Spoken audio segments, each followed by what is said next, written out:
Today, in the media conference with Lal Goel, which is brought to you by V4 News, Global TV, V4 Stream, Malnadu TV, News Gaon Se, Samvad Sarokar News, Organ Donation India Foundation and Gyan, our endeavor is to enlighten you with the current topic.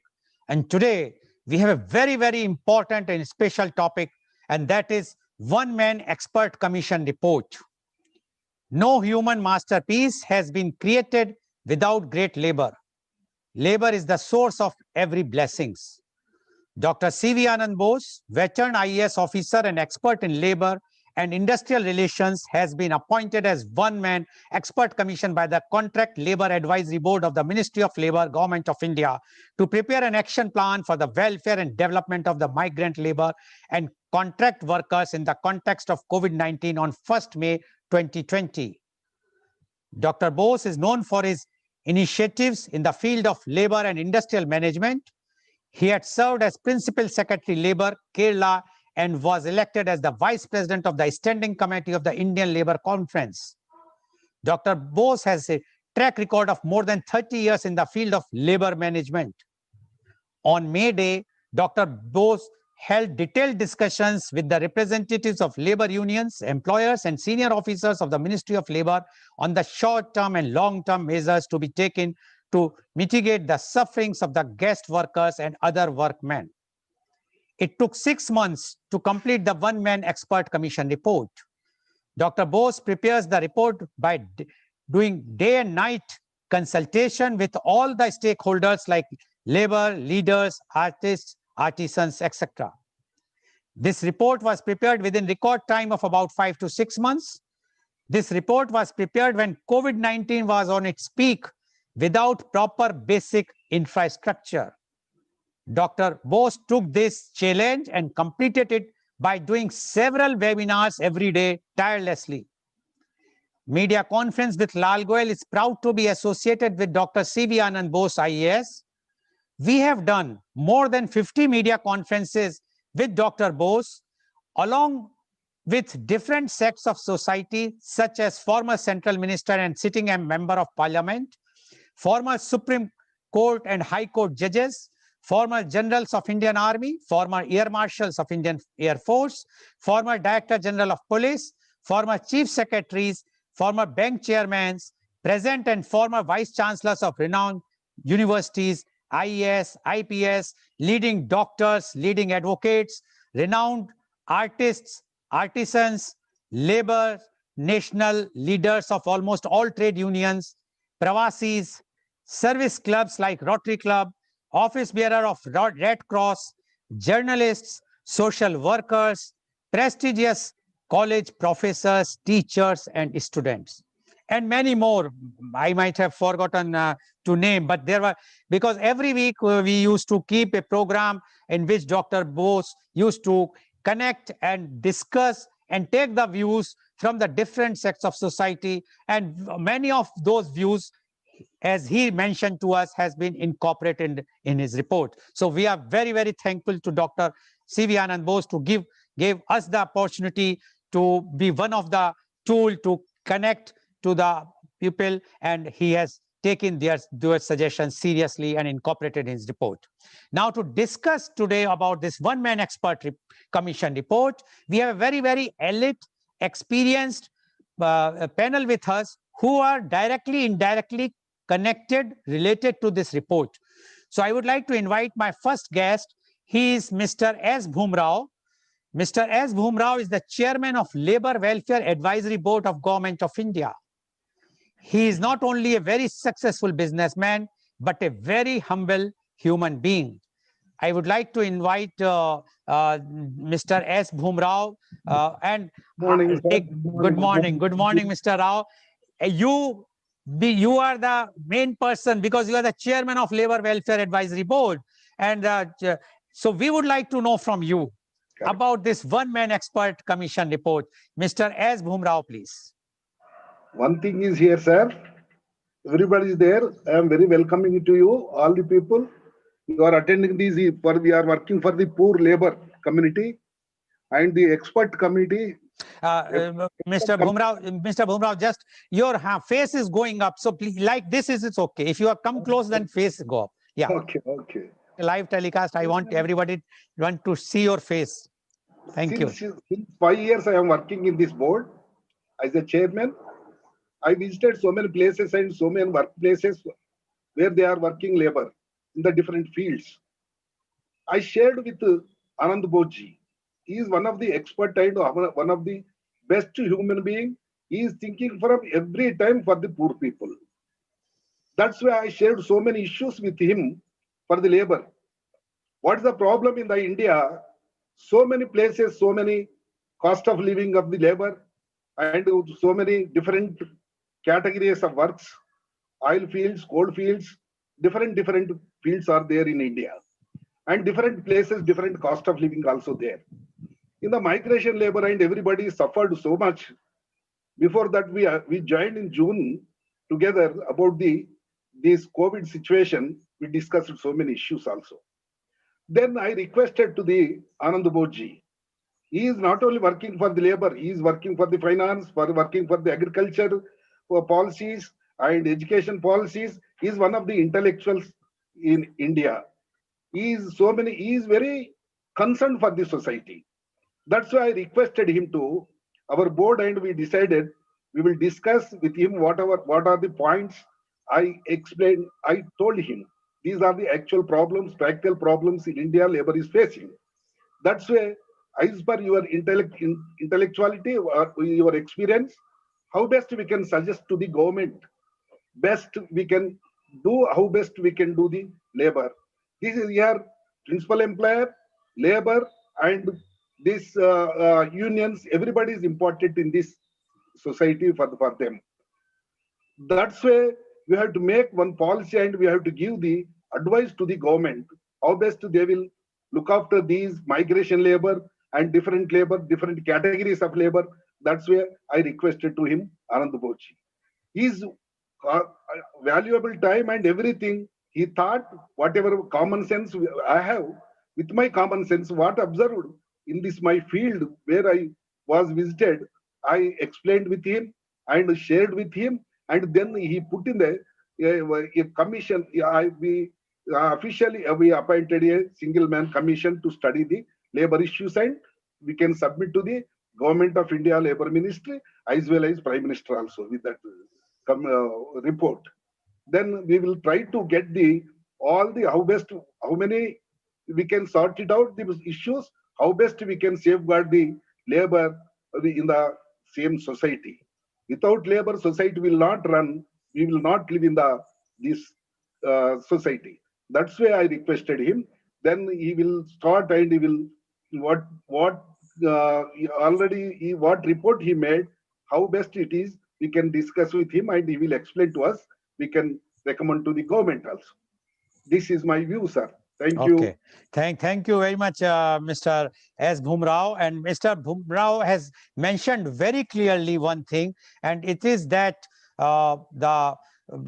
because he is having experience of 5 years traveling from one room to one place to other place, where he has seen the conditions of labor, whether it's in coal field or whether in mines, and he wanted to improvise their living conditions.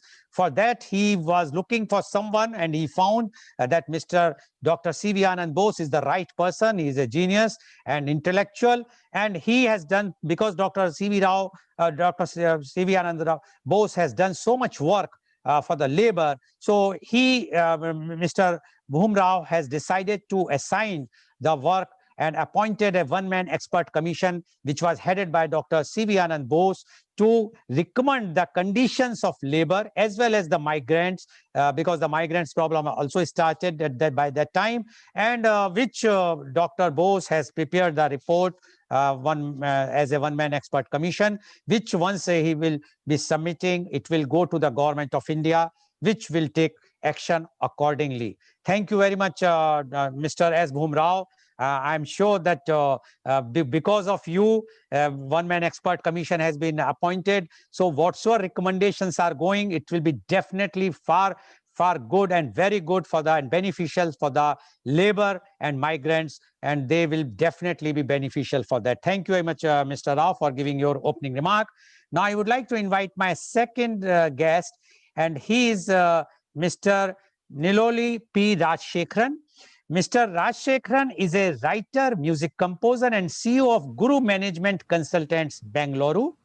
His creative and social activities includes publishing 6 Malayalam novels and over 40 short stories. He published 2 English novels, King Pawn based on Syrian civil war and Azadi based on the conflict in Kashmir. He has published Competency Web, The Corporate DNA and several other papers. He composed over 200 songs for labels and independent music, currently promoting 3 YouTube channels. He is coaching and mentoring startups. He is having experience of 45 years of international director level. He worked in for-profit and not-for-profit organizations. For 15 years in financial services, Bank of India, Chase Manhattan, and Standard Chartered Bank. 10 years in oil and gas, Shell, Exxon Mobil, Qatar Petroleum, and 10 years in non-profits, CGIAR, World Bank funded international system. 10 years in consultancy and teaching MBA students, entrepreneurs, and corporates. He lived and worked in over 45 countries across continents. He is a management consultant, coach, speaker, creative writer, musician, and active on social media. He is a strategist on governance, performance management, leadership development, and HR. His expertise in management of startup, downsizing, high growth, turnaround, and cultural transformation. He is a member of Mensa International. Welcome, Mr. Rajshekharan, on our show. Mr. Rajshekharan, you are also very closely associated with the One-Man Expert Commission, Dr. C.V. Anand Bose, and you have also given lots of inputs to him for including in this report. Now, you have already heard what Mr. Rao has mentioned, that how the One-Man Expert Commission has been assigned to do the work for the welfare and the benefit of the labor and the migrants of the country. Now, we would like to know from you your views on One-Man Expert Commission. Mr. Rajshekharan, please. Thank you very much. Thank you, Mr. Goel. I will, first of all, thank you very much to the other respected speakers. I've already listened to Mr. Boomrao, a very interesting opening. And now I'll wait to listen to the second speaker as well. But before that, what I would say is my area of focus has been slightly different because there is already a lot of work that has happened on labor. So when we discussed, I expanded in our discussions, the discussions got expanded to artists, artisans, and labor. And the reason is that India's culture and India's base, if I may call it, the heartbeat of India is in the villages. And we have had artists, artisans, and labor. All these are important in very different ways. And unfortunately, this is still not a very organized sector. If you look at any of those, that includes the Vishwakarma community, for example, who have been playing a very significant role in India's history, whether it's blacksmiths or goldsmiths or any of those people who are highly skilled artisans.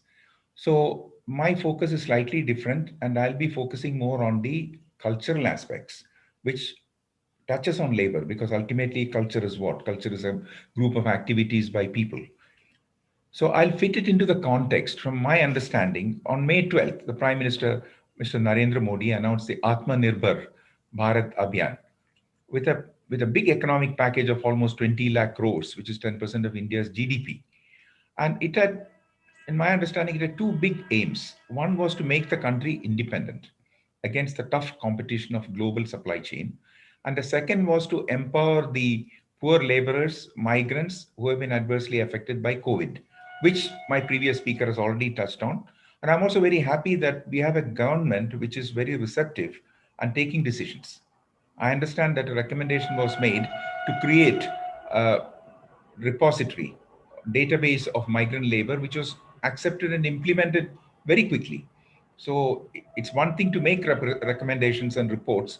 And as we all know, sometimes they sit on shelves. But here is a different situation because these will be acted on, which is very, very reassuring. and that will make a big difference in this country. Now, the other reason is the group that we are talking about, which is artists, artisans, and labor, is a very large population. It's very rural, it's marginalized, and poor. So, from whichever angle you look at it, this initiative is a high national priority. There is no question about it. And Dr. Bose, as a one man commission, has a large role to play in this to make sure that all these segments are addressed. So, again, we have had initiatives in the past which fragment things, and we start looking at one piece and we don't look at the whole piece as a whole. It's like the human body because we have different parts, but if they all don't work together, we don't have a healthy body. So I think it's very important that Bose has started looking at this.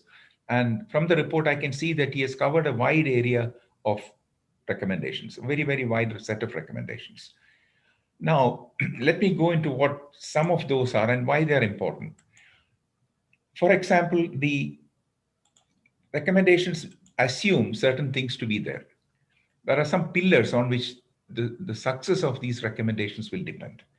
The first one is that you have to strengthen the traditional arts, crafts, and labor, and that including Vishwakarma communities. And I would also stress on fishermen. We have a large thousands of kilometers of coastline, and a lot of people live on fisheries. And inland fisheries also very important because we had done a study for fisheries before, and there are a lot of recommendations which can still be implemented. Then, once we have this, we have to look at two sides. One is the supply side, where we have to create a decentralized and a vibrant rural economy with a lot of inclusion of people who have been marginalized. So, mainstreaming of them, and that will also create employment, a lot of employment for people. So, that's the supply side when things get created. Now we look at the demand side because if you create a lot of things and there is no market for it, we need to address that along with this one. Otherwise, it will not work.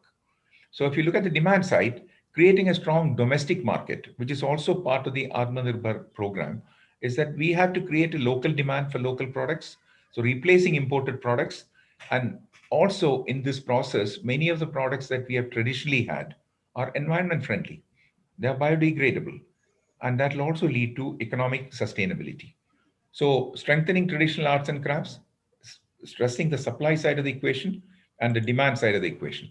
Three more things. One, demand side also includes global. Now we call it soft power, we call it cultural exports. So India has a lot of art and literature and products and services which can be exported to expand influence of India. Now, if you get China as an example, that's what they have been doing. So we need to play the same game and increase, if India wants to be a global power, we need to increase our global demand for our products and get part of their mind share. And that's also equally important.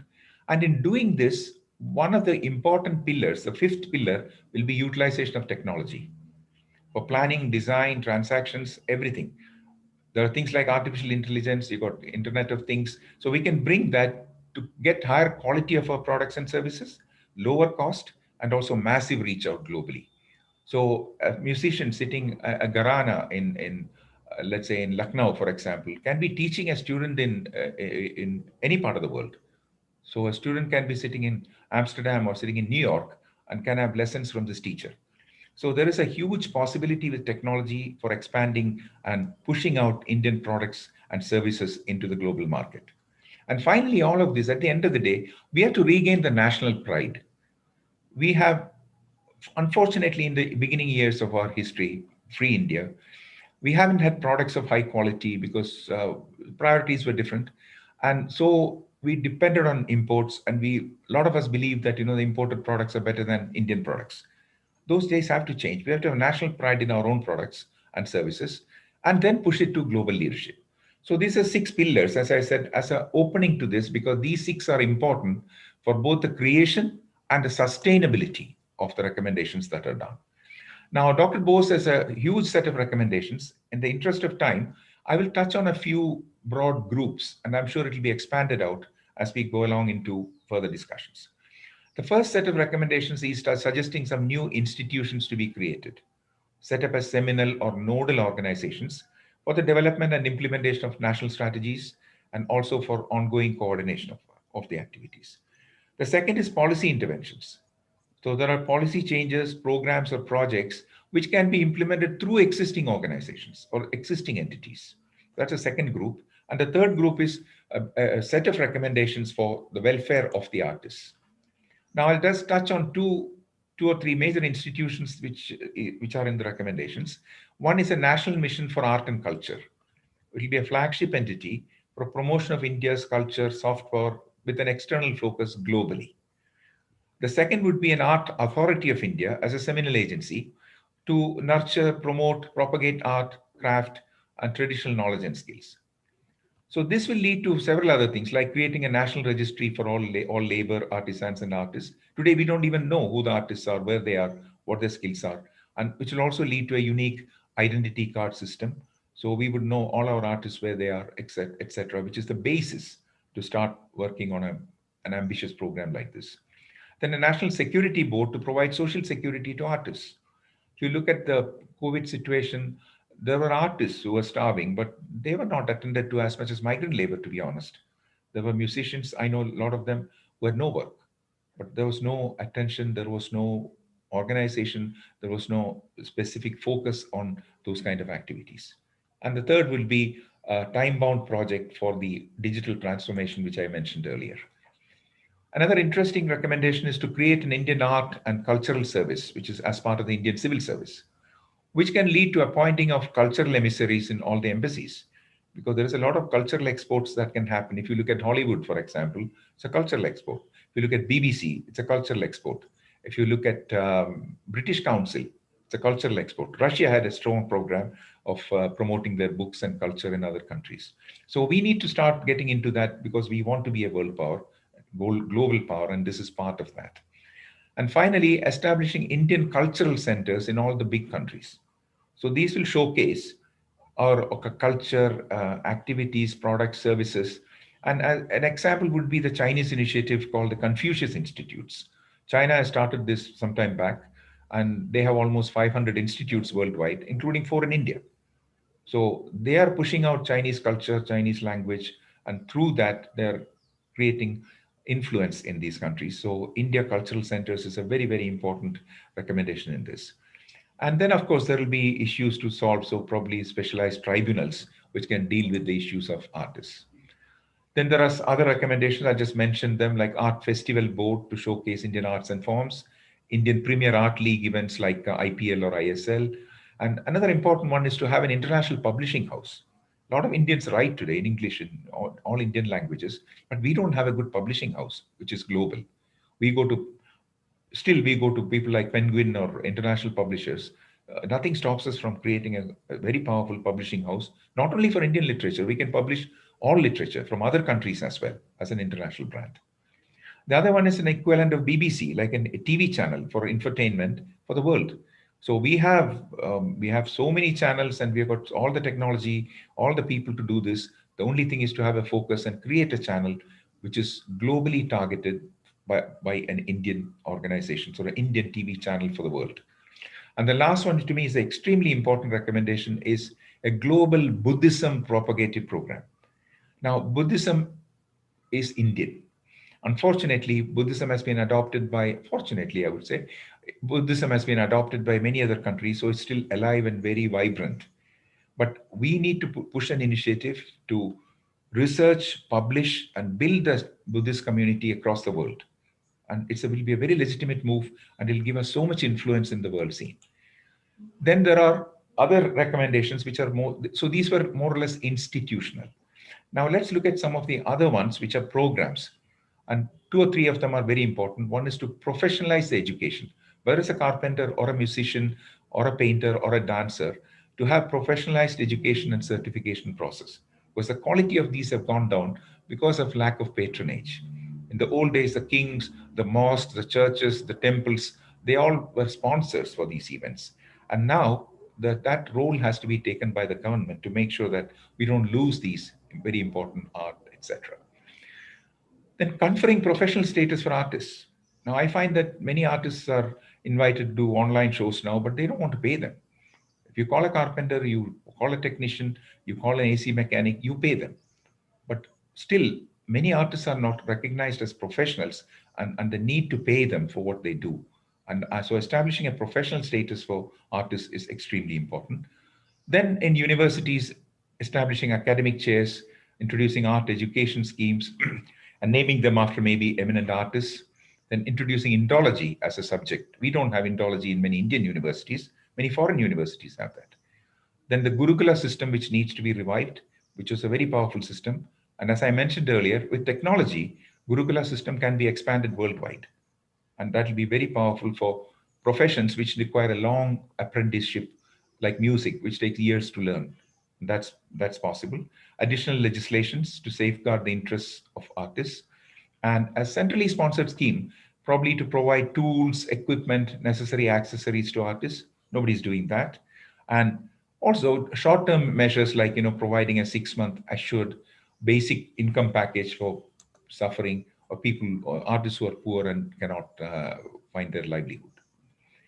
There are a few others like setting up heritage and art villages, promoting art as a part of all these as a part of tourism. So live heritage villages can showcase the best of Indian tradition, and it'll be a very interesting thing for building and integrating with tourism. Then creating art and craft festivals which can showcase these things. And so there are a whole load of recommendations around how these can be propagated or promoted. And one important thing I would mention is establishing an e-trading platform, because these products can be traded across the world. Many of our traditional products like bamboo, a lot of bamboo products, uh, wooden products, etc., which are all biodegradable and environment friendly, can have global markets because the world is very worried about the environment. And so there is an opportunity for there, and creation of a very powerful online platform can really push this forward. The export of Ayurveda, yoga has already taken a good step in this, and also Indian consultancies. The Americans push a lot of their thinking through their consultancies. If you talk about the top 5 consultancies, none of them is Indian, except TCS, which like TCS, we need to build more consultancies which can spread our message, the Indian way of doing things, into the international world.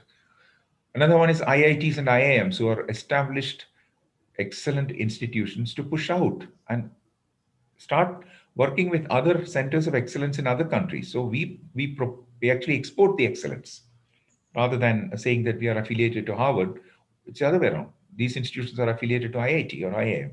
And there are many other programs to beautification of public walls. You can have paintings in government offices. So there's a lot of smaller activities on a relative scale, which are also extremely important. Now, another important initiative which I'm very personally interested in is to create a high potential women writers team. Identify 30 or 40 women writers and train them, coach them, counsel them to produce their first major work. Because writers influence culture, influence thinking. And so it's a very important aspect of cultural development.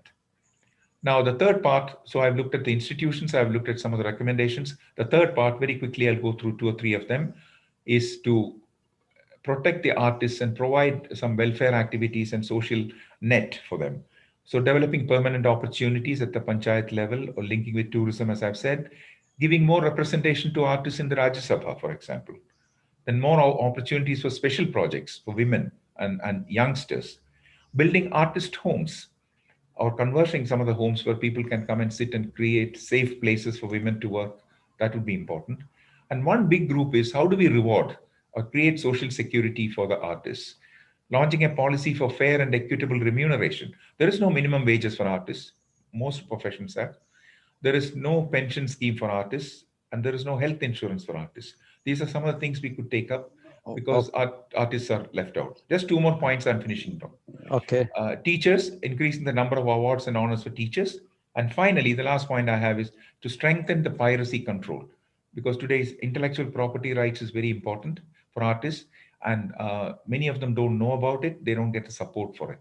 So creating an institution or a program by which we protect the rights of the artists through their intellectual property registration will be extremely important. Thank you very much. I know it took a couple of minutes Okay, more. But thank you, Mr. Rajshekharan. So Mr. Rajshekharan had explained that what recommendations he has given, which has been incorporated, all these recommendations has been incorporated in Dr. C.V. Anand Bose one-man expert commission. I would not like to go because of the paucity of the time, because he has already spoken everything. So now I would like to invite my next guest, and he's Mr. Deepak Vishnath. Mr. Deepak Vishnath is M.Tech from National Institute of Industrial Engineering, Mumbai. He was commissioned in the Indian Navy on 1st July 1980 in the engineering branch. On completion of 22 years of naval services in 2002, he started working as a training consultant to corporate houses before joining HFH India Trust at the Jimmy Carter project site Lonavala in 2006. He worked at Habitat for Humanity India Trust from 2006 till 2016 in various capacities and roles. He was project manager at Jimmy Carter Work Project at Lonavala from 2006 to 2008, responsible for project management and M&E. He was director Habitat Resource Center, HRC, Mumbai 2008 to 2010. He was director, senior director, operations and technical services at HFH National Office from 2010 to 2015. He was consultant to HFH India 2015 to December 2016, and now he is consultant to HFH International as well as TCIS to provide technical support to the India team. Welcome, Mr. Rajshekharan on Mr. Deepak on my show, and you have heard what our earlier panelist, Mr. Bhumrao, and as well as Mr. Rajshekharan has spoken. Now, we would like to know from you, because you are quite very closely associated with one-man expert commission of Dr. C.V. Anand Bose. So we would like to know from you, Mr. Deepak Vishnath, about the one-man expert commission. Please, Mr. Deepak Vishnath. Thank you, Dr. Goel, and good morning to Mr. Bhumrao, Mr. Rajshekharan, and Dr. C.V. Anand Bose. I would like to just frame out the process of my talk so that I'm a little more lucid in what I'm trying to say. I'll give you a context of what work we do as Habitat International, how we came to be associated with the one-man expert commission to complement its work, to support the work Dr. Anand Bose was doing for migrant and contract labor, the process of developing the report, that is the information collection, data collection, analysis, and putting it down in the report, and then with various other methods of interactions with stakeholders, tripartite meetings, how the report was drafted, and what are the basic recommendations. To start with, as an introduction, I work for an international INGO called Habitat for Humanity International, which is in the low-income housing space. The mission is to provide housing for all, specifically for the below bottom of the pyramid and the people with low incomes. So the methodology is to look at affordable finance, to look at construction technology, building materials, so that low-income families can access affordable, resilient housing. To expand the scope of the work, we have started a special program which is called the Terwilliger Center for Innovation in Shelter, which looks at developing market systems in building materials, making sure the poor have access to good building materials, they have access to construction services like masons, fabricators, etc., that they have access to affordable finance, and that the masons have skills required to actually deliver the housing on the field. Now, in this context, we were working with construction labor to see the gaps and the norms, etc. And when the lockdown happened, largely the sectors affected were agriculture and construction, apart from manufacturing, because a large amount of the labor force is migratory in nature, and during the lockdown, loss of work, lack of social protection led to what we saw as the reverse migration. The government came up with quick schemes. They were very nimble But still, we saw some vulnerabilities which were exposed, and we decided to work on improving these conditions so that these vulnerabilities could be addressed. The method we followed was we did a quick survey of about 1,000 laborers who were going to board Shramik trains to their origin state. And this was done both in Gujarat and Maharashtra. With about 1,000 survey forms, we were able to collate data which gave us the information feed to put into the report. Apart from that, we did 3 roundtables under the support of Dr. Anand Bose. These roundtable conferences were with academics, with institutions involved in migration and labor, with labor union leaders, with NGOs, with corporate houses who are the principal employers, and of course some activists to better understand the situation so that we were able to take corrective measures. Based on these, some observations which came to the fore, I was just noting them down. Regarding migrations, were basically it's a socio-economic process which leads people to migrate either internally within the state or across borders from the origin state to the destination state. And predominantly the migrants are from the Adivasis, Dalits, minorities, poor, landless, because differentiated regional development causes them to seek livelihoods, social mobility elsewhere. And migration is largely rural to urban, because urbanization has led to better opportunities in cities, though living conditions could still be abysmal. Migrants contribute a large percentage of the GDP, so it is a group of people which cannot be left aside when we make the labor codes. Now, having talked about the labor codes, we also will put into context the fact that the government, since the NCL recommendation in 2002, had been mulling over the fact of codifying the existing laws for labor. Now, as a result of this, 4 codes were developed: the Code on Wages, the Occupational Safety, Health, the IR, and the Social Security, which incorporated almost 40 central and state laws into 4 codes. Passed before the lockdown, 2019, and the others were tabled and passed by the Parliament later this year in the last session. And now the rule framed. So the idea was that this report would feed in with recommendations so that the labor codes could incorporate or review what are the suggestions which are coming from the field from the one-man expert commission. Quickly coming to the recommendations which we have made in the draft report, which is now with Dr. Anand Bose, is first to address the challenges of invisibility, informality, and fragmentation. There has to be a process of enumeration of labor, and this could be done at the origin state and at the destination state. Origin state is where the labor moves, and destination state is where they come to work. And you could have multiple destinations because there are seasonal labor, there are what are called oscillating labor, which keep moving from one place to the other or go back to their main origin villages sometime over the year or maybe after a couple of years. To address this invisibility fragmentation, we were suggesting a robust technology-led enumeration and registration process, which could also capture things like skill sets and requirement of training for the labor.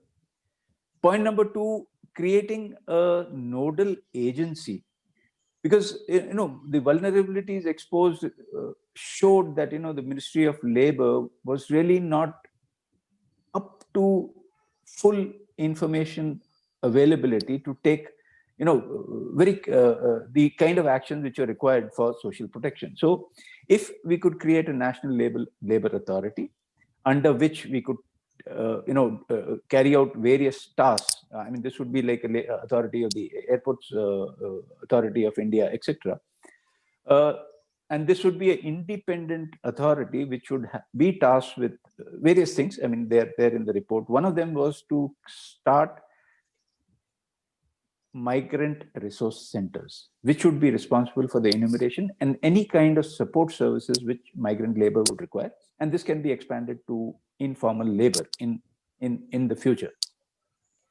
Apart from this, the nodal agency would look at providing access to prompt and fair redressal of grievances or justice system, so that labor grievances need not go to the court and spend years in trying to be resolved. The other suggestion is that all informal labor be provided basic minimum social protection. By basic minimum social protection, of course, the ILO lays down 9 of these in their charter. The basic minimum we are recommending is what was recommended by the NCUS, which was set up in 2008, 2009, and it's contained in the report. It's basically unemployment wage, an old age pension, life and disability insurance, etc. So this basic minimum should be assured to every informal labor who are not under the EPF, Provident Fund scheme or the ESIC scheme. Other recommendations which include are included in the report are access to safe, dignified jobs, decent work, which pay adequately for the labor. Access to housing. Now, housing is a big issue in urban areas because largely the housing accessed by the informal labor is also invisible. It is below the legal system. There may be no, lease agreements. It may be, totally informal. And most labor do not, the migrant labor do not fall under the PMAY schemes presently because they have a domicile challenge and they do not need permanent staying places. So creating decent, dignified housing with access to services in urban centers through maybe a rental housing complex, which the government has come up with now, or through a supply and demand match between the petty landlords who are providing housing spaces, by upgradation of existing slums or urban pockets where this kind of housing can come up, we can seek solutions of improving the housing for the migrant labor. Apart from this, there are recommendations on women, because women are face greater hardships as far as in the labor force. So addressing gender inequalities, addressing child rights to prevent child labor, and to ensure that the right to education is available to all families who migrate from their origin state to the destination state. And the last point is regarding the remittances, to have technology-led methodologies where there is ease of the migrants to send remittances back to the origin state, because eventually migration improves the economy both of the destination and origin state. And if we can harness financial services, digitized financial services, which eases the remittance flow from destination to origin, it will be a big boon. So these are some of the recommendations, and this is what we've been mulling over. Okay, thank you very much, Mr. Deepak. And Mr. Deepak has summarized that whatsoever, because he is closely associated in this one-man expert commission with Dr. C.V. Anand Bose. So he said his focus was on the labor as well, and mainly the migrants. And he has given the details how the migrants were highlighted in the recommendations, their welfare, which in the report Dr. C.V. Anand Bose Commission has included. Thank you very much, Mr. Deepak, for giving your details of the migrants and their welfare, which you have in this report. One Man Expert Commission has been, which they have included in this. Thank you very much. Now, I would like to invite the man of the day today, and he is none other than Dr. C.V. Anand Bose, IAS. Dr. C.V. Anand Bose, IAS, is one-man expert commission on labor to prepare an action plan for the welfare and development of the workforce in the context of COVID-19, and he is the author of this one-man expert commission report, which we are discussing today. He was former head of the Disaster Management Government of India and Central Draft Relief Commissioner Government of India. Dr. Bose is also the principal advisor Government of India Heritage Project. He is the chairman of Indian Red Cross Kerala. Dr. Bose was the Vice Chancellor of National Museum, University of Delhi. He has authored 40 books in English, Malayalam, and Hindi, including novels, short stories, and essays. 4 of his books have become bestsellers. 4 books on Vastu and architecture and 1 book on housing received prestigious the Sharjah International Book Fair Award. Dr. Bose is an housing expert, innovator, writer, orator, and visionary. The path-breaking institutions set up by him, such as Nirmiti Kendra, Building Center, District Tourism Council, and Habitat Alliance, have been replicated in the state, national, and global level. He was the head of the prestigious Supreme Court Committee on the Treasures of Sri Padma Swami Temple. Dr. Bose addressed United Nations General Assembly and specialized sessions 5 times on various international issues. Dr. Bose is a recipient of 31 national and international awards, including United Nations Global Best Practice Award. He also received prestigious Jawaharlal Nehru Fellowship. Kerala government termed him Lord of Ideas.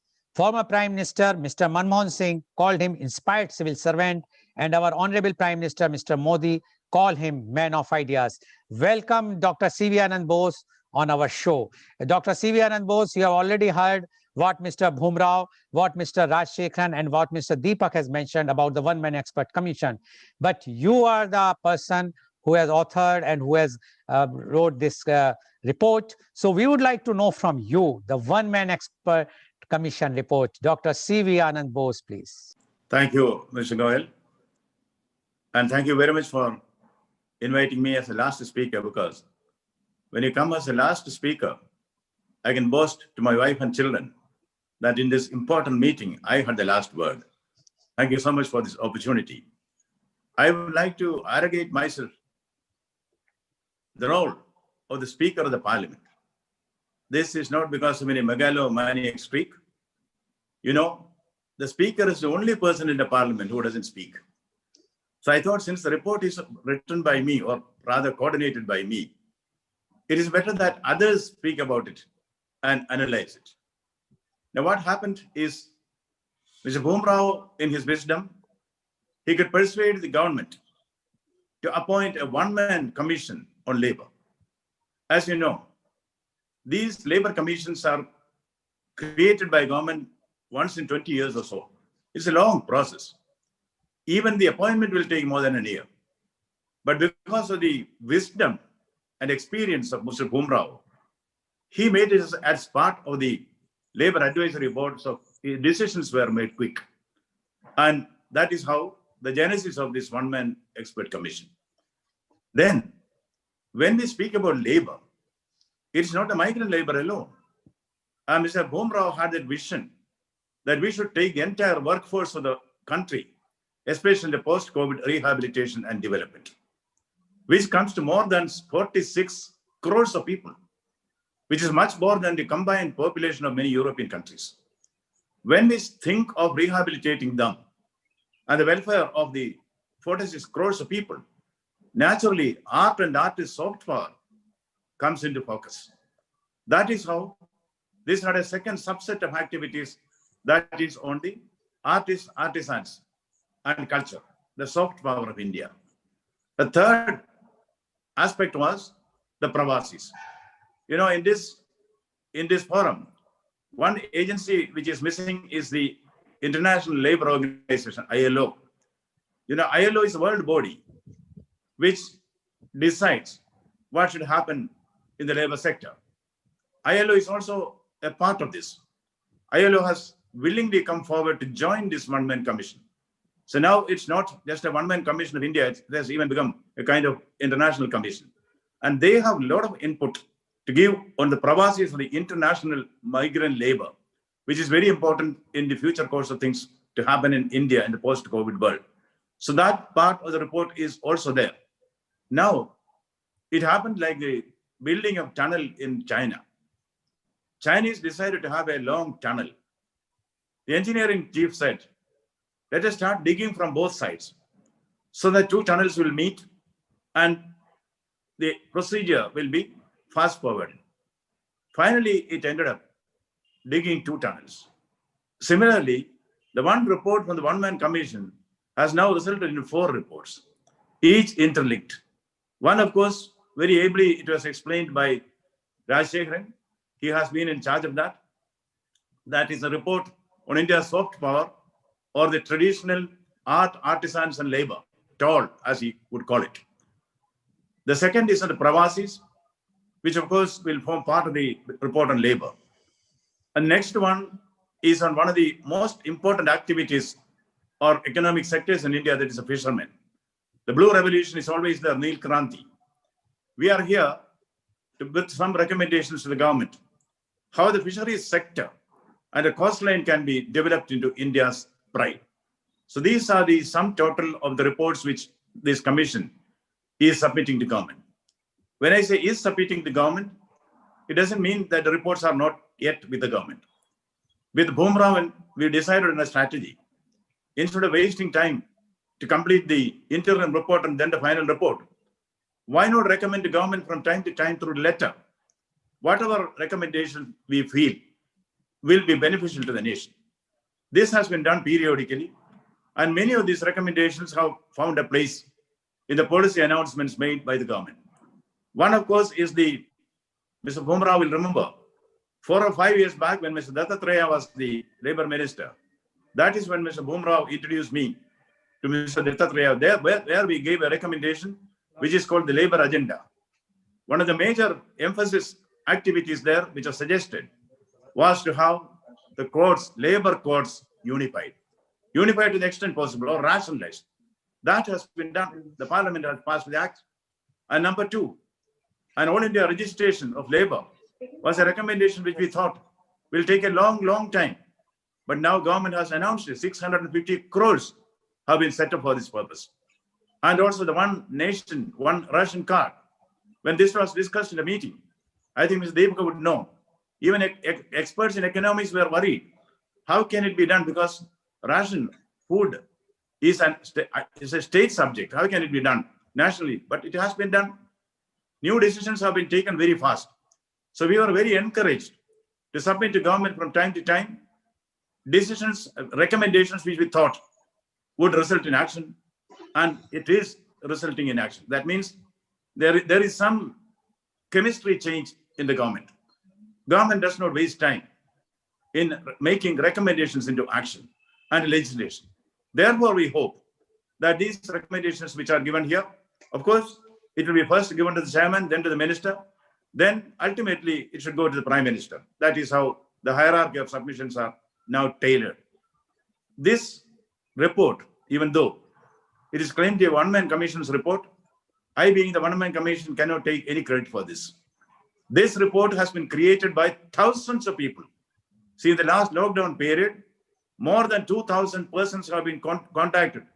Representatives of labor, employer, employee, government, experts, practitioners, businessmen, industrialists, pravasis, all segments of society. And one thing which I owe to the global TV here, every week, they used to take up one aspect or the other of national importance and make it a topic of discussion. All those inputs have gone into this report. Like A.G. Gardner's Unknown Soldier, he says, my name is Legion. My name is not one, my name is Legion. Therefore, this report is also written by Legion.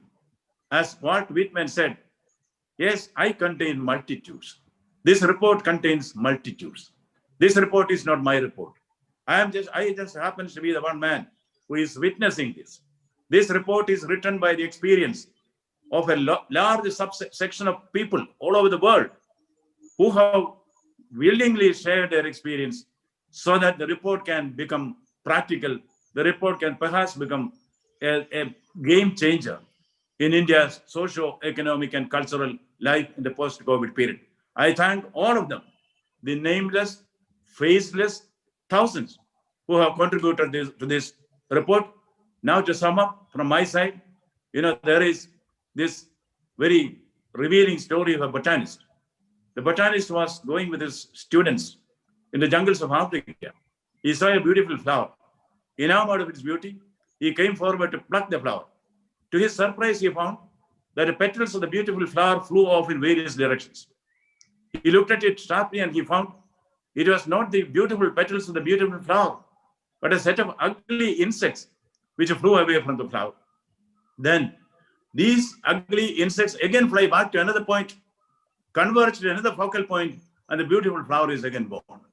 Whatever may be the scientific explanation for this transformation of ugliness to beauty, this transformation of the negative to the positive happens when there is a point of convergence.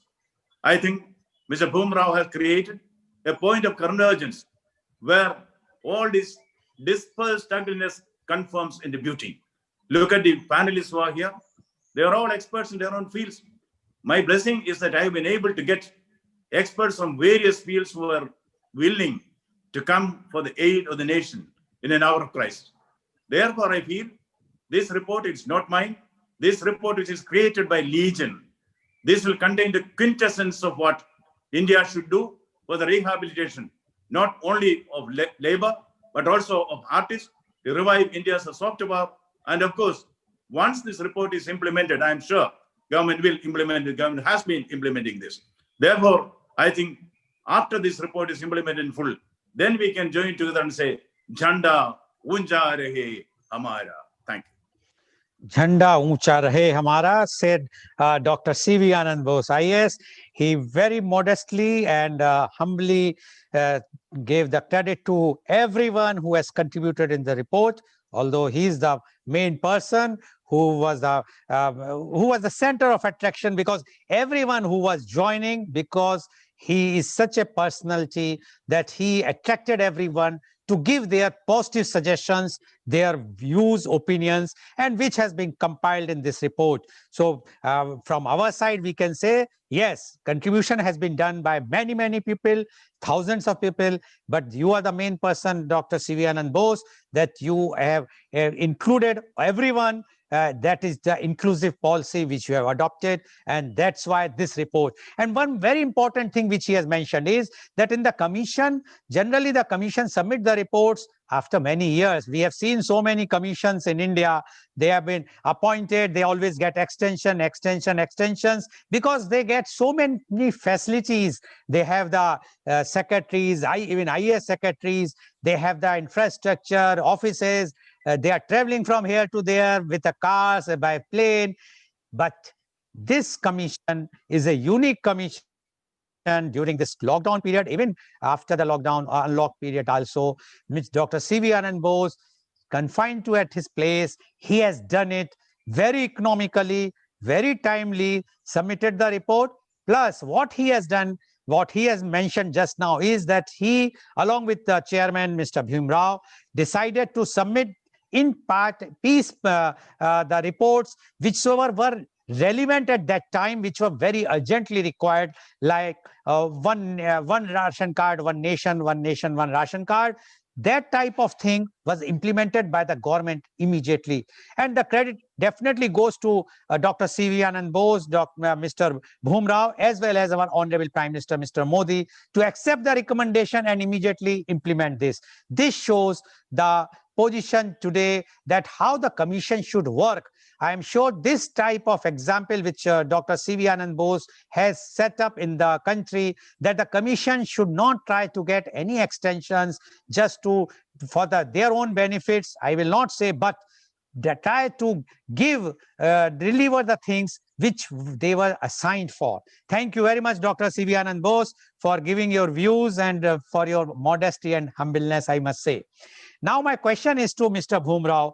Mr. Bhumrao, you being the chairman of Labour Welfare Board, and you have already explained the circumstances which led to such an important decision in national level to appoint one-man expert commission on labor. And in that, you have decided to appoint Dr. C.V. Anand Bose for this very important commission. But now my question to you is, what are your views on the recommendation of one-man expert commission and how you will take it forward? Mr. Bhumrao, please. No, Mr. Goel, especially I am very thankful to you for Poor People Commission we appointed.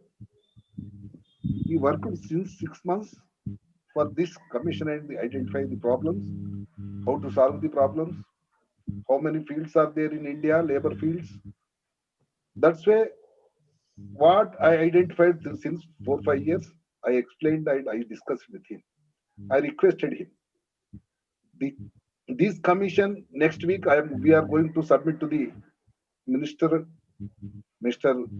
Labour Minister of India, and we will discuss with him also personally, and this report will submit it to the Prime Minister also. Then how best they will implement, what is their opinion, what is their experts' opinion, they will discuss on this and they will come to final implementation. This is my view. That's why next week I am coming to Delhi and I will thankful to you personally, Mr. Anand Boji, and I will get to him to Minister. We will discuss Labour Secretary and Labour Minister also. Then we will go to the Prime Minister office and we will submit that. This is okay. Thank you very much, Mr. Bhumrao. And Mr. Bhumrao has given the roadmap very clearly that next week the report will be submitted to the minister, and once they will discuss with the minister, and once from there they will submit to the Honorable Prime Minister's office so that it will be the action can be taken. Thank you very much, and I'm sure that report, which has been authored by Dr. C.V. Anand Bose in consultations with many under your chairmanship of the Labour Advisory Board, definitely all the recommendations will definitely be implemented by our Honorable Prime Ministers for the benefit of the citizens of the country, especially the migrants, laborers, artists, artisans, etc. Now my question is to Mr. Rajshekharan. Mr. Rajshekharan, you have been the advisor to the Government of India, especially in fisheries sector. Your many advices were reflected in government policies. Now, what are your views on Dr. Bose Commission report, especially on fisheries, which had dealt in detail about the fisheries? Mr. Rajshekharan, please. Thank you very much. Thank you for this enlightening discussion. Let me express a couple of very important thanks messages. First to Dr. Bose, because he's a very different person. My interactions with government have been different, but Dr. Bose has 4 qualities, which I must say. He's very knowledgeable, very informal, and he's also very fast, and he's action-oriented, which is very unusual I've seen among bureaucrats and people who have been in this cadre. So he's a very, very special person. So thanks for giving me an opportunity to participate in this. That's my first message. Secondly, I think first time I'm meeting Mr. Bhumrao, I also am very pleasantly surprised by his very active involvement and his initiative and the power with which he speaks to implement things. As you mentioned, rightly said, there have been many, many reports. I've seen a lot of international reports sitting on the shelf. Nothing happens. They gather dust, nothing else. So it's very interesting that Dr. Bose has taken the point of view to feed it piecemeal at the right time so that they get implemented. And it's a very, very interesting approach. So thanks for that. So that is just something I have to say. Secondly, from your question, I want to just add one more thing. As Dr. Bose said, now there are 4 tunnels. So there is an elephant in the room, because which is the sheer size of this project. If you look at it, there are so many dimensions to this. So one of my concerns is that how we are going to stage this, because we cannot implement all of them at the same time. Like any of these big projects, there is a phasing or a staging of this that needs to happen, which comes from 2 things. One, the relative importance of things, and also the relative urgency of things. So there needs to be a professional work done around the recommendations to look at resources, look at time, and look at priorities to say, how do we face this? Because there is so much on that. That's my only concern about this report, because it's fundamental. It'll change India forever in a way it needs to change. But the change is huge. So the whole change management is something I want to put on the table. Coming back to your question on fisheries, our recommendation on fisheries was done several years ago. I think it was in 2002 or 2004, after which the NFDB was formed, National Fisheries Development Board was formed. And we were commissioned by Dr. Ayyappan, who was the head of fisheries at that time under ICAR. So we gave a very, very detailed set of recommendations, some of which have been implemented. Now, I'll tell you the biggest challenge in fisheries from that report. One is that the marine fisheries is overexploited. You cannot do any more increase in marine fisheries because the sea is already overexploited. At the same time, there are a lot of people, fishermen, who live on that. So they have to find a different way of expanding their work and their livelihood.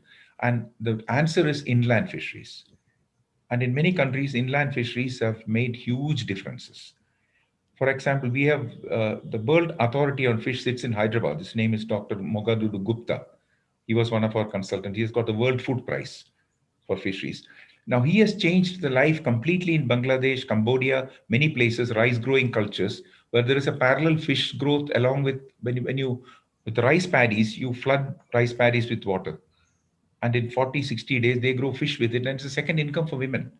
So there are so many possibilities with fisheries which we have not explored, we have not actually pushed. The second thing is our preferences are very different. Like in West Bengal, for instance, the preference is for who are big fish eaters, preference is for freshwater fish. Whereas in my state, in Kerala, we prefer more of sea fish. So this requires huge infrastructure, whereas Kerala has got a lot of water bodies, and it's possible to grow a lot of fish in India, which may not be consumed in Kerala. So you can grow it in one place, but you need to have reefer containers, you have to have transportation mechanisms, storage facilities to make sure that this gets distributed, because the preference in India is also for fresh fish, not for canned fish or stored fish. So there's a whole bunch of things there, but it's a large community and it's a very important community, labor community, the fishermen, and that needs to be addressed. And the last part was also getting higher standards into it, like creating like patented fish shops. So it may be small porter cabins we give to traditional fishermen who will be given equipment, tools to clean fish, so that you get cleanliness, hygiene, and a standardized approach to selling fish, which can be very decentralized, which can be set up in near shores, near fish markets. So franchising concept to bring standards into this. So there is a whole set of recommendations. The other one was to lease reservoirs, like dams. We have so many dams and so many reservoirs, and they are huge sources of fish if you grow them. And with some innovative ways of transporting it downstream as well. So there were so many recommendations in it. We did a very major work on that. But to be honest, I don't think a lot of them have been implemented. So I was talking to Dr. Bose because of his energy and enthusiasm and interest, saying that why don't we look at it again? And there may be things which we can implement, which will make a big difference to the fishermen of this country, and to the nation, and to the economy, and to the user, the consumer as well. So that's in a gist, very quickly about that report. Um, and finally, what I would say is I'm very excited about this project, and I would be happy to continue to support in any way I can. I've already mentioned that to Dr. Bose. And thank you again, Mr. Goel, for organizing something like this, which brings us into the public domain, and it creates those essential discussions which are important to take such initiatives forward. Because as Dr. Bose said, it belongs to the legions. So we can only be at best, some catalyst or a broker or a bridge between things. But at the end of the day, it has to be owned by the people. And that comes from a strong set of communications like what you're doing. So thanks to you, Mr. Goel, as well. Thank you. Thank you very much, Mr. Rajshekharan, for giving the details about the fisheries and all other aspects also. Now my question is to Mr. Deepak. Mr. Deepak, as you have already mentioned that you were the integral part of Dr. Bose Commission, and you have also enlightened us for the recommendations on rehabilitation and development of workforce in India. Now, and you also are aware that the International Labour Organization, ILO, has joined hands with the Commission, which is very, very heartening and very surprising rather, because a commission which has been appointed to see the migrants and the labor workforce in India has been made a part of, become a part of the International Labour Organization, ILO, and they have given so many inputs. Would you please enlighten us the positive steps suggested by the ILO for the welfare of labor force, particularly the migrants? Mr. Deepak, please. Yeah, thank you, Dr. Goel. Let me also place my thanks to you for organizing this, and to Dr. Anand Bose, to Mr. Rajshekharan, and Mr. Bhumrao. It is a pleasure and privilege to be with you on this panel. Now, to answer your question, some of these issues which migrants face, let's talk about basic minimum social security. By basic minimum social security, we mean that informal labor who is not part of the Provident Fund or the ESIC setup who is informally employed in a contracting chain where the principal employer may not even know whether the labor belongs to which contractor which they have engaged to get labor. The informality creates such a vulnerability for this worker if he loses his job, if he gets injured on site, if he is faced with dangerous, difficult work or degrading work, there is no protection. So as per the ILO standards, the benchmarks have been set up by ILO on basic social protection under 9 heads. Now, the government has worked to see that the Indian labor force at least gets 3 of those basic social protections available. These presently are life and health insurance, the Atal Pension Yojana, which can be partly contributory by the individual, and a loss of employment wage. With these 3, at least part of the vulnerabilities are taken care of, and a labor feels a little more secure. Now, the other challenges which are being addressed, like Dr. Bose said, about portability of the ration card. Now, the PDS is a state subject. Somebody from Orissa coming to work in Mumbai has 3 challenges. 1, they have a domicile challenge. Their ration card, which is made in Orissa, is not allowed to be used in, say, Mumbai, where they have come. Point number 2, there is a challenge of identity. Who are you in the state? You don't vote for them. So you're actually invisible. The third is the location challenge. A seasonal migrant may come to Mumbai for 2 months, then move to Ahmednagar for 2 months and come back to Mumbai for 2 months. So they have a location challenge. And the last challenge they face is eligibility to any government scheme because they're away from their home state. So with ILO supporting, with creating benchmarks of basic social protection, we are sure that in our report, when we put forward these recommendations, the government will start acting on them. And we've seen that in the case of the National Food Security Act, it is one nation, multiple ration cards also. In the sense, one person who migrates has his own ID to draw rations to wherever they migrated, and the family back home can access rations with their own ration cards. So you can have one family, multiple ration cards, and which are portable, totally portable. So this is one of the suggestions which is being taken up. The second is, of course, the enumeration registration, because we've got to formalize people to be able to track and give them access to healthcare or any other services. ILO's benchmarks, again, are helpful in devising the framework of the legal issues around labor. So that way we see ILO supporting us to achieve a workforce which gets fair wages, a decent place to work, a safe place to work, and is socially protected and not vulnerable. Thank you very much, Mr. Deepak, for giving your views about the ILO and their recommendations for this one-man expert commission. Now I'm coming to Dr. Bose. Dr. Bose, what has been your challenges, experience in dealing with various stakeholders in the field of labor and employment? Because in last 6 months, as I know, because we are doing a media conference with you every week, minimum once a week, but sometimes twice a week or thrice a week. And you are always busy doing webinars, morning to night. Whenever I call you, always busy with the webinars. So you have dealt with so many people every day.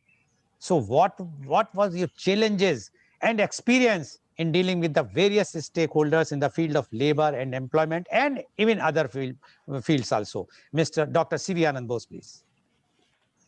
I think the one experience which I would love to share with the public is that the greatest asset of India are its men and women. When it is said, not gold, but only men can make a people great and strong, I find that in India, the human resource is the greatest resource. the quarrelsome or the apparently quarrelsome trade union leaders. You talk to them about issues. At the end of the day, whenever there is an opportunity for a consensus, they accept it. And the employers, there is a growing feeling, an undercurrent of consensus. If there is no labor, there is no industry. If there is no industry, there is no labor. And if there is no labor and industry, there is no growth. At one stage, I come from Kerala, where the trade unions have been decried by all sections. In fact, at one stage it was said, the motto was industrialize or perish. But when there is a militant trade union, people say industrialize and perish. But in the labor discussions which I found, I may try to put it in a lighter way. There was a revolutionary minister in Kerala, very tough man. He was very tough, very action-oriented. He will not take no for an answer. His life was spent for public service. In this process, he forgot to get married. He didn't have time for that. And everybody persuaded him, he got married. A 25-year-old girl. This fellow is at that time 55 or so. The tough man that he is, he will come and order around. He will ask for, is my breakfast ready? This young girl will dutifully make breakfast for him. Is my car ready? She will call the car to the portico and so that he can go to office. Once the mother-in-law comes there, that is girl's mother. So she said, is this the way he behaves? Yes. He's a senior person, tough minister. The mother said, that's all the office, not here. You can't live with him in this manner. So what do I do? Tomorrow when he starts ordering you around, is breakfast ready? You should confidently tell him, breakfast is not ready, so what? So he asked for the breakfast. This girl shivered and served the breakfast. The mother said, no, you have to be tough. The next day, this lion of a man, he comes and says, is hot water ready? Egged on by the mother, this young girl tells him, hot water is not ready, so what? This tough man says, meekly, if hot water is not ready, I'll take bath in cold water. This is all the labor union crisis there. If hot water is not ready, the employer will take bath in cold water. Similarly, other way around also. So there is a social consensus which is there. That is what keeps any society going. Therefore, I find that redefining the position of the labor and reworking the industrial relations in India is not an uphill task. Of course, it requires attention. When all these measures are implemented, it gives the labor the feeling that the state cares. That is what people expect of the state. The people know the state cannot give them everything that they want. But does the state care? Here, in the COVID handling, India has proved that here is a state which cares. And this applies not only to the government of India, it also applies to state governments. Indian federalism was at its best during the COVID period. Therefore, I feel these recommendations, which has come as a consensus of the people of India, will get implemented. That is what we have been seeing. Once that is done, the recommendations may be voluminous, but I think we will be able to have, as Rajashekharan said, not one, but two, but 4 tunnels. We will be able to handle it properly. I have no hesitation that in the post-COVID world, India is going to lead even in the industrial relations sector. That is why ILO has come forward. I would also suggest that ILO should set up in India a global institute for industrial relations. There is a lack of that in the whole world. Not one institution, so many institutions are required. Now they have an institute in Turin, but that's only for training. I would say that India should become the seminal agency or the seminal country for the flow of ideas in various sectors, redefining the post-COVID world and restructuring the brave new world which is to come should become the duty of India, and India is ready. That is a great lesson we have learned from COVID. India is ready. India's labor is ready. India's artists are ready. If the government is ready, then why do we look back? I see before my eyes a noble and great India rising from its sleep like a giant and shaking its invincible lock. Jai Hind. Thank you very much, Dr. Bose, for giving your so forceful reply to the question of your experiences and challenges. Now, I would like to ask Mr. Bhumrao, the last, I know that you are very busy, but only last thing is, what is your suggestion to government, if any, or advice to public? This situation, what we are working on this, I think government is very clear to do something for the 46 crores labor. They are thinking for them regularly. Their acts also they are reforming. Labor codes and this, that, they are thinking on that, they are working on that.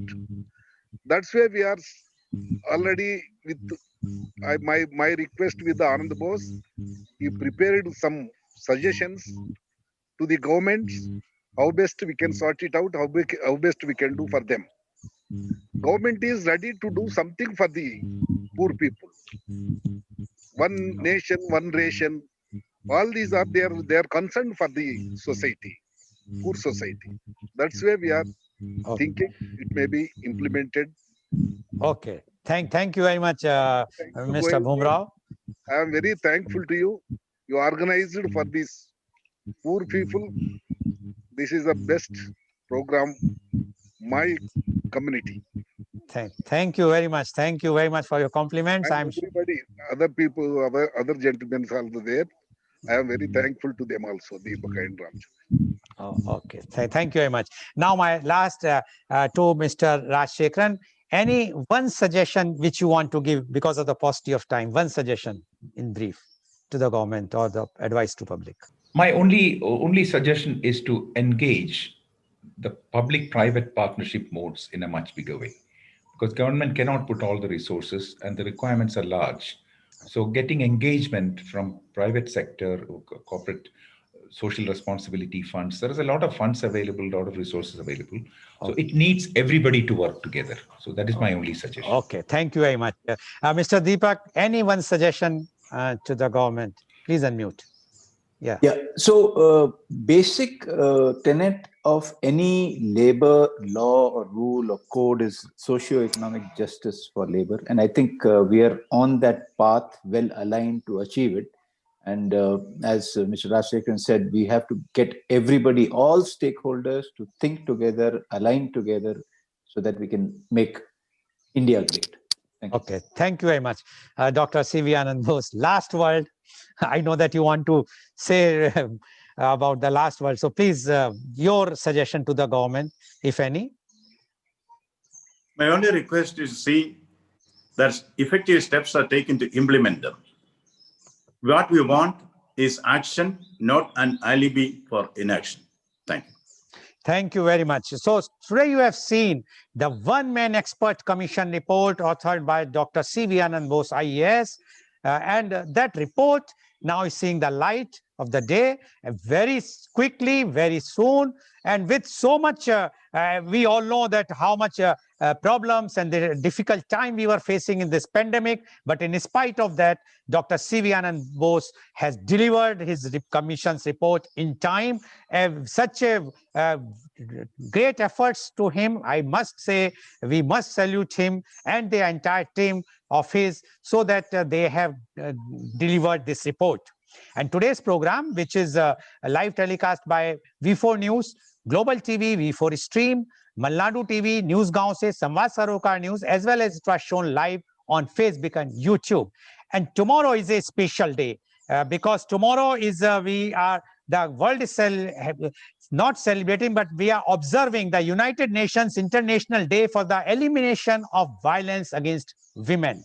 And for that, the media conference with Lal Goel, the topic is crime against women.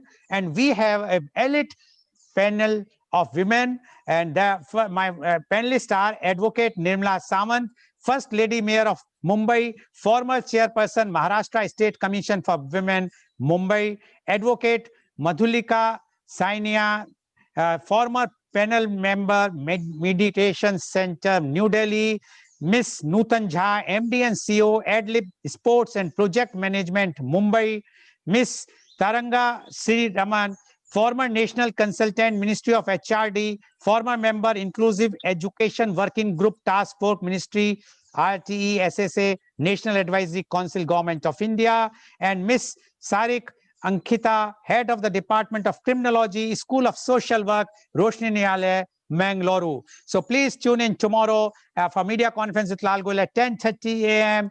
Thank you very much, Mr. Bhumrao. Thank you very much, Dr. C.V. Anand Bose. Thank you very much, Mr. Rajshekharan. And thank you very much, Mr. Deepak, for joining us and enlightening our viewers about the one-man expert commission report authored by Dr. C.V. Anand Bose, IAS. Thank you, all the viewers. Thank you. Thank you very much. Thank you. Thank you very much.